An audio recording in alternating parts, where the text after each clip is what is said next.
Improving access to medicines is not a new debate.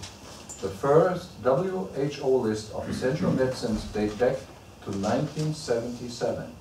However, the concept has dramatically changed, and in a globalized world, the existing gaps in health access are not acceptable. Discussing access to medicine almost inevitably generates heated debates, emotional debates. These often see very divergent views expressed and strong emotions. There are good reasons for this. The right medicine can be the difference between life and death, or it can turn a life-threatening illness into a manageable chronic condition, as we have seen with HIV, for example. Indeed, vaccines and new medications have made enormous contributions to public health. In the last decades, we have seen enormous improvements. 23,000 children are dying each day, every day, in the developing world for want of medicines that we've had in the West for the last 30 years.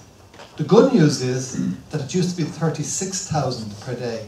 The rate is something like 78 per thousand. It's not that far beyond where Ireland and parts of Europe were at the end of the Second World War. But now we have the means, we have the communications, we have the ability to travel. So you can see how, if there is a will, we can really get the infant mortality rate down. But those 13,000 children are living because we have policies that are working.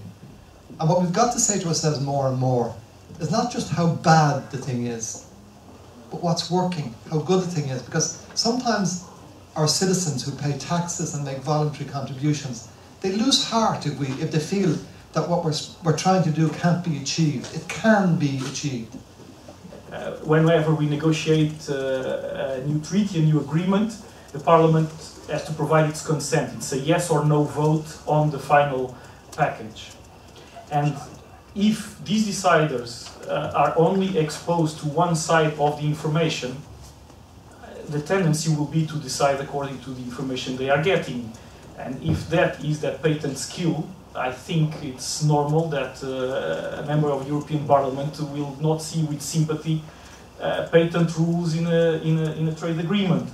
So it's extremely important to respect the role of the European Parliament and to engage in discussions with the Parliament and to hear what the Parliament has to say in this area, so that in the end we are not confronted with a no when the package finally comes, and when a 2 or 3 or 4 year exercise of negotiation with a third country is then wasted because it is rejected by the ultimate deciders.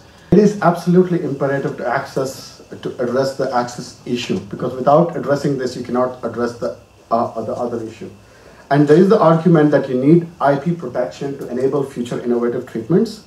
But this argument is not plausible or doesn't work for people who don't have access to current treatments, because they'll say, why do I care? I don't get access to this treatment, so why do I care about IP protection? So this access issue has to be addressed to address the issue of patent infringement.